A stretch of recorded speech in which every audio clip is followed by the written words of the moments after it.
ማንም ሊያቅልኝ አይችልም። ከዛሬ ነገ ተፈርዶልኝ የቀጠሮው ቀን ያልቃል እያልኩ የምጨነቀውን ጭንቀት ማንም አይቶልኝ አያውቅም። ግን እኮ ወይዘሮ ሜላት ሌላ ቀጠሮ መሰጠቱ እኮ ለእኛም ቢሆን በጣም ይጠቅማል። ሌላ የሰቀቀን ጊዜ ከመጨመር ውጭ እንዴት ነው የሚጠቅመን? የቻልነውን ያህል መረጃ ለመሰብሰብ ይጠቅመናል። ነገርኩህ እኮ እኔ ምንም የምሰጥ መረጃ የለኝም። አቅሜን ጨርሻለሁ። እባክሽ ወይዘሮ ሜላት ተረጋግተሽ የሆነ ቦታ ከዛ ወደ ቤት ትሄጃለሽ ፕሊዝ። ችግር የለም እዛው ቤት ሄጄ አርፋለሁ። አንተን ግን ለሁሉም ነገር አመሰግናለሁ። ድርጅት ተቀጥራ እየሰራች ነው። እሺ አንቺስ? አንቺስ ስትል አንቺ ግን የት ነሽ? የትም። ችግራችሁን ለመፍታት ምንም እያደረግሽ አይደለም። ግን እኮ ነው ስራ እየፈለኩኝ ነበር። ይኸውልሽ ሀና፣ ችግርን የሚፈታው ስራ መስራት እንጂ ስራ መፈለግ አይደለም። ደስ የአዲስ አበባ ድረስ አባቷን ለማሳከም እላይታች ምትል ሀናን ነበር። ያሆኗ ሀና ግን ከወሬ የዘለለ ምንም ተግባር ላይ የምታደርግ ልጅ አይደለች። እኔ ምን ማድረግ እችል ነበር? ምን የሚያሳፍር ነገር አለሽና ነው በራስሽ የምታፍሪ? እስኪ ተመልከተኝ። እስኪ ዝም ብሎ የመጣሁበትን መንገድ ተመልከተው። ምን እያልሽ ነው አንቺ? ኤልያስን አግኝቼው ነበር እና ራሴን ዞር ብዬ እንዳያደረገኝ። ኤልያስ? የራስሽ የሆነ ማንነት የለሽም እያልከኝ ነው? እንደሱ ሳይሆን እኔ ማውቀው የራስሽ የሆነ ማንነት የለሽም ማለት ነው። ቆይ እሷ ምን የተለየ ነገር ኖሯት ነው በዚህን ያህል ልታስታውሳት ይቻልከው? እስቲ አንቺን ራሱ ልጠይቅሽ ቱት፣ ትንሣኤ ከሌሎች ተማሪዎች በምን ተለየ ነበር?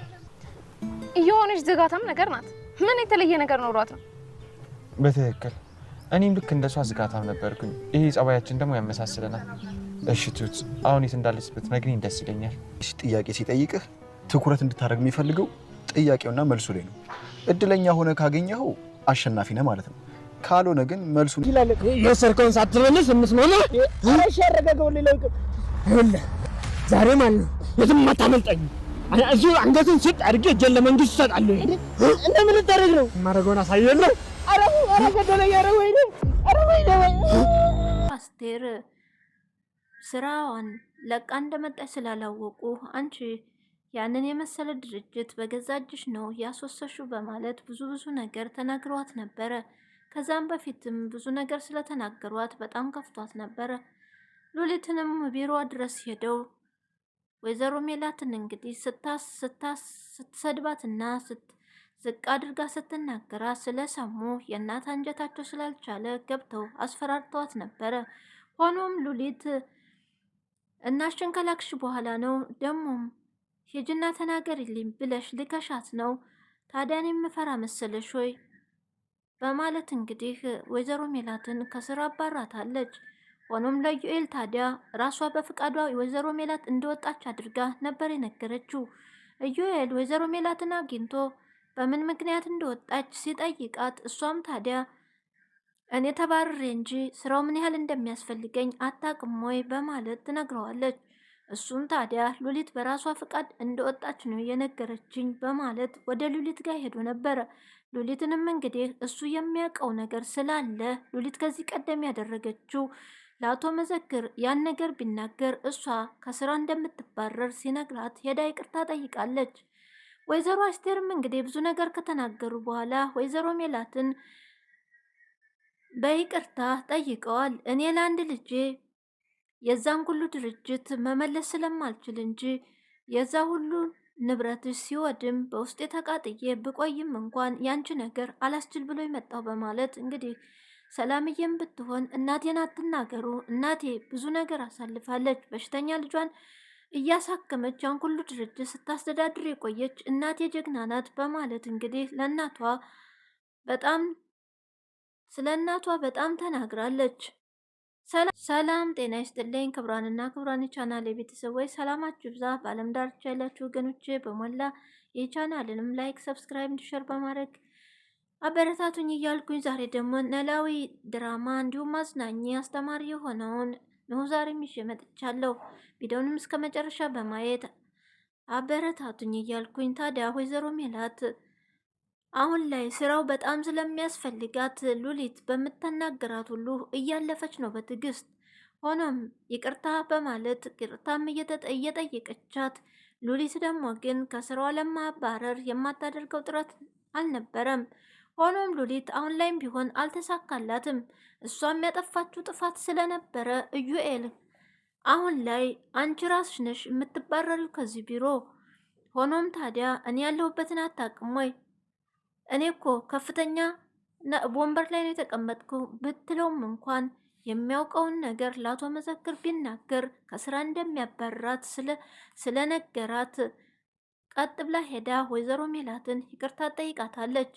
ወይዘሮ ሜላትም ይቅርታ ስትጠይቃት ታዲያ ምንን እያሰበች እንደሆነ ባይገባትም ተናግረሽ ታስወጣሽኝ በኋላ እንዴት ልትመጪ ቻልሽ ወደዚህ በማለትም ጠይቃታለች። ሆኖም ታዲያ ስራው ስለሚያስፈልግሽ ተመልሰሽ ወደ ስራሽ ተመለሽ፣ እኔ ግን ይቅርታ ጠይቄያለሁ በማለት እንግዲህ ሉሊትም ትናገራለች። ሆኖም ወይዘሮ ሜላት ወደ ቤት ስትመጣ ልጆቿም ሆኑ ወይዘሮ አስቴር ቤት ውስጥ ነበሩ። ታዲያ ወይዘሮ አስቴር ስለ ልጃቸው ምነው ባልተፈጠረች ያን ሁሉ ንብረት እንደዚህ ያወደመችው በእንዝላልነት ነው በማለት እንግዲህ ከፍ ዝቅ እያደረጉ እየተሳደቡ ነበረ። ሆኖም የእናትነት ወዳቸው ባይጨክንም ግን ደግሞ ጥፋተኛን አድርገው ወይዘሮ ሜላትን እየወቀሱ ነው ያሉት። እንደዚህ የሰውን ነገር ብትሰማና ወደ ስራዋ ብታተኩር የሁሉ ነገር አይመጣባትም። እኔም ምላትንም ብትሰማ ያን ሁሉ ነገር አታጣም ነበር በማለት እንግዲህ ለልጆቿን ፊት ሆነው እየተናገሩ ነበረ። ሆኖም ሰላምዬ ታዲያ እናቴ ከዚህም በፊት ብዙ ነገር አሳልፋ ስራዋን እየሰራች በሽተኛ ልጇንም እያስታመመች ሰካራም ልጇንም እየተቀበለች ስታስተዳድር ቆይታለች። አሁን ላይ ታዲያ በዛ በመዘዘኛ አባቴ ነው እሱ ነው ለዚህ ሁሉ የዳረገን። እኛ ስንስተካከል አይቶ ቤተሰቡን መጥቶ በአንድ ጊዜ በአንድ እግሩ አቁሞት ወደ ኪሳራ ላይ ስትወርቅ ባዶ ቤት ስንሆን ጥሎን ሄደ። በፊትም እንደዛው፣ አሁንም ደግሞ እናቴን ድጋሚ ጥሏት ሄደ። ስለዚህ እናቴ ጥፋተኛ አይደለችም፣ አባቴ ነው እንጂ። ሁለተኛ ደግሞ ስለ አባቴም ቢሆን እንዳታነሱብኝ፣ እሱ አባቴ አይደለም በማለት እንግዲህ አቶ መስፍን በማለት ስሙንም እየጠራች ስትናገር ነበረ። ምናሴ ታዲያ ዞሮ ዞሮ አባታችን ነው፣ አባዬ ማለት አቅቶች ነው ወይ ምና አቶ መስፍን የምትዩ በማለትም ለሰላምዬ ቢነግራት እሱ አባቴ አይደለም፣ እሱ በችግራችን ጊዜ ልጆች የምንሆኑ ሳይል ጥሎን ነው የሄደው። ድርጅቱንም ቢሆን በሱ ምክንያት ነው የከሰረው በማለት እንግዲህ ለወይዘሮ አስቴርም እየተናገረች ነበረ። እሱ ታዲያ ምን ያድርግ፣ እሷ ችላ ያለችውን እሱ በማለት እሳቸውም ለጊዜው ንዴታቸውን በልጃቸው ላይ እየተወጡ ነው ያሉት። ግን ደግሞ ሰላምዬ ማንም ሰው ቢሆን እናቴን እንድትናገሯት አልፈልግም። በተለይ በአሁኑ ሰዓት ልቧ ተሰብሮ እኛን ለማስተዳደር አሁን ላይ ደግሞ የሰው ስድብ እችላ እየሰራች ነው ያለችው። ስለዚህ እናቴን ማንም አትናገሩብኝ በማለት እንባ በተናነቀው ተናግራለች። ሆኖም ወይዘሮ አስቴርም የልጃቸው ነገር ሆኖም ባይጨክኑባትም ስለ ድርጅቷ ቢናደዱ እንኳን ልጃቸውንም ራሷን እያባበሱ እኔ ጨክኛ አይደለም ልጄ፣ ግን ደግሞ ድርጅትሽ እንደዛ በአንድ ጊዜ ሲወድ በጣም ተሰምቶ ነበረ። ሆኖም አላስችል ብሎኝ ነው አሁን የመጣሁት፣ ይቅርታ አርጊልኝ ልጄ በማለት ራሷን እያባበሷት የእናትነታቸውን እየገለጹላት ነበረ። ወይዘሮ ሜላት ታዲያ ደክሟትም በስራውን ምክንያት ደግሞ ተበሳጭታም ስለነበረ ውጭም ላይ ታዲያ ወጥታ ቁጭ ብላ ነበረ ከነሱ ሸሽታ። ግን ደግሞ ድንብላል አምሽታ ስትመጣ እትዬ እዚህ ምን ያደርጋሉ በማለት ትጠይቃቸዋለች። ሆኖም እቤት ያለው እናቴ ልታስቀምጠኝ አልቻለችም። የድሮውን ነገር እያነሳች አሁንም ቢሆን ትጨቀጭቀኛለች። ግን ደግሞ አሁንም በእኔ ላይ በጣም ጨክናብኛለች በማለት ለድንብላልም ትናገራለች። እናት ለልጇ እኮ አትጨክንም የቱንም ያክል ብትከፋ። ግን ደግሞ እሳቸው አለ ምክንያት አይናገሩብሽም። እናትሽ ናቸው። ስለዚህ ነይ ወደ ቤት እንሄድ በማለት ነበር ይዛት ሄደችው። ሆኖም ወይዘሮ ሜላት እንግዲህ ወደ ቤቷም ከገባች በኋላ ተመልሳ ለመውጣት ሙከራ አድርጋ ነበረ። ታዲያ በዛን ሰዓት ነበር ወይዘሮ አስቴር ነይ ልጄ በማለት እቅፍ አድርገው የሆነውን ሁሉ እያጫወጧት በዛው እንቅልፍ ይዟት ሄዷል። የልጅ ልጆቻቸውንም ሰብስበው ወደ ውጭ ካወጧቸው በኋላ ግን ደግሞ ስለ እናታቸው ሲናገሩ ነበረ።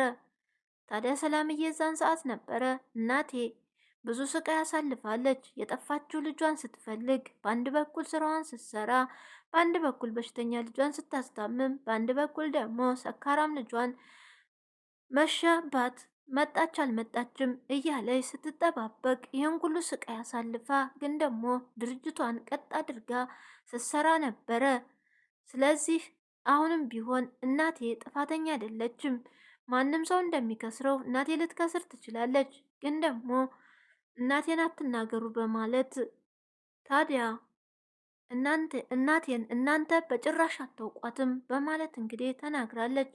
ሆኖም ታዲያ ምናሴ በማል ገብቶ እናንተ ምነካችሁ? ለነገሩ እማዬና ሰላም አንድ አይነት ናቸው። አሁን ታዲያ እዚህ ታዲያ ምን አመጣው? ይሄ አትጨቃጨቂ፣ በቃ ይቅር በማለት ምን አናገረሽ በማለትም ሰላምዬን ለማስቆም ይሞክራል። ሀንቾም ታዲያ የጠፋ ልጇን ማለት ምን ማለት ነው? እንደገና ደግሞ ይሄስ አነጋገር ምንድን ነው በማለት እንግዲህ እዛው ይፋጠጣሉ። እኔ ምንም ሊገባኝ አልቻለም እናንተ የምታወሩት ስለዚህ በማለት ሀንቾ ትናገራለች። ታዲያ ምናሴም አንቺ ደግሞ ሌላ እሳት ትለኩሻለሽ፣ በቃ ዝም በሉ በማለት እንግዲህ ወይዘሮ አስቴርም ሂሳባቸውን ከፍለው ልጆቻቸውን ይዘው ከምግብ ቤት ወጥተዋል። ሲጋብዟቸውም እንግዲህ የምትፈልጉትን እንኳን አሁን ላይ ማግኘት አትችሉም፣ እናታችሁ እንደሆነች ይዛችሁ አትወጣም፣ የምትፈልጉትንም ልትገዛላችሁ አትችልም፣ ያን ሁሉ ንብረቷን አታለች በማለት በውስጣቸው እያረሩ ስለሆነ ሁሉንም ነገር የሚናገሩት ልጃቸውንም እየወቀሱ ሁሌም የሚናገሯት። ሆኖም እንግዲህ ዛሬ ላይ ሁሉም ታዲያ እናታችን አትናገሪ፣ አያታቸውንም ቢሆን እሷ ጥፋት የለባትም በማለት እንግዲህ ሁሉም ተናግረዋል። አባባ ኖላዊ ናቸው። አባባ ኖላዊ ፋኖስ ወደ ስራ ቦታቸው ሄዳ ነበረ። ሆኖም ታዲያ ስለ ሀና በጣም ስለተጨነቁ ምን ሆነን የተጨነቀው? ምን ሆነስ እንደዚህ ሆንከው? በማለት ትጠይቃለች። እሳቸውም ታዲያ የሀና ጉዳይ ነው ይሏታል። ሀና ምን ሆነች ብላ ስትጠይቃቸውም ወደ ቤተሰቦቿ ልትመለስ ነው በማለት ሲነግሯት ለምንድነው የምትመለሰው? እኛ ያደረግናት ነገር አለ ወይ? በማለትም ትጠይቃለች። እንደዛ ሳይሆን ያው ቤተሰቦቿ ስለሆነ መመለስ አለባት በማለት ይናገራሉ። ሆኖም ታዲያ እኔ እንደዚህ ሆኜ ነው ወይ? አሁን ላይ እኔም እኮ ቀን እየደረሰ ነው፣ ለምንድን ነው የምትሄደውስ? በማለት ፋኑስም እንግዲህ የተሰማትን ነገር ተናግራለች። ሆኖም አባባ ኖላዊ በሀና ነገር ድርድር እንደማያውቁና በሀና ከእናታቸው በላይም እንደሚያዋት ማንም ሰው እንዲነገርባቸው ምንም አደረገች ምን ሀና ትክክል ናት ብለው ነው በሳቸው የሚያስቡት። ጥፋት እንኳን ብታጠፋ ሀና ትክክል ናት እንጂ ጥፋት የለባትም የሚል ነው ሀሳባቸው። ሆኖም ታዲያ ፋኖስ በተነገረቻቸው በጣም ተናደው ፋኖስን በጣም ብዙ ነገር ተናግረዋታል። ሆኖም ታዲያ ከማንም በላይ ሀና ልጄ ናት፣ ማንም እንዳይናገርብኝ በማለት እንግዲህ ፋኖስን ይናገሯታል። እሷም ታዲያ ሆኖም ዛሬ የሰው ልጅ ስለሆነች ነው የሰው ልጅ የሰው ነው ባለቻቸው በጣም ነበር የከፋቸው። መናልሽ ብለው ማንም ሰው እንደዚህ እንዲለኝ አልፈልግም፣ ሀና ልጄ ናት፣ የኔ ልጅ ናት በማለት እንግዲህ እሳቸውን በጣም ይሰማቸዋል። ሆኖም ከዛሬ ጀምሮ ስለ ሀና የምትናገሪ ከሆነ እንጣላለን፣ አቁሚ በማለት ይናገራሉ። እሷም ታዲያ በቃ ይቅርታ አጠፋሁ እንዴ በማለት ይቅርታን ብትጠየቃቸው እንኳን የልብሽን ከተናገርሽ በኋላ ይቅርታ የምትይኝ ምንም ነገር አይሰማኝም በማለት በጣም ብዙ ነገር ተናግረዋት ወደ ቤት ሂጂ፣ አሁን እኔ ጭራሹን ሌላ ነገር ይፈጠራል እዚህ አትከራከሪም በማለት ስለተናገሯት ወደ ቤቷም ሄዳለች። ሆኖም ቤትም ከሄዱ በኋላ ማታ ሲገቡ እራት ብሉን ብትላቸው አባባ ኖላዊ ጠቅለል ብለው ይተኛሉ። በቃ ምንም እንዳትይኝ መተኛት ነው የምፈልገው፣ ማረፍ ፈልጋለሁ በማለት ታዲያ እኔስ በማለት እሷም እንግዲህ እራት እንዲበሉና ደግሞም ታጠፋሁ ይቅርታ እንግዲህ ስለተናገርኩ ነው በዚህ የተከፋህ በማለት ስለ ሀና ማንም ሰው እንዲናገር አልፈልግም፣ ሀና ከእናቴም በላይ ነች፣ ሀና የለወጠችውን ኖላዊ ነው ያገኘሽው በማለት እንግዲህ ይናገራሉ። ሀና እኔ እንደዚህ አልነበርኩም፣ ግን ሀና የቀየረችውን ኖላዊ ስላገኘሽ አሁን ላይ ስለ ሀና ምንም ነገር እንድትናገርብኝ አልፈልግም፣ ስትፈልጊ መሄድ ትችያለሽ፣ የሆድሽም ቢሆን ምንም አይመስለኝ ነበር ያሏት። የገዛ ልጃቸውን ከሀና በላይ የሚበልጥብኝ ነገር የለም፣ ስለዚህ መንገዱ ያውልሽ በማለት እሷንም ተናግረዋታል። እሷም ታዲያ አልቅሳለች፣ በጣም ከፍቷት።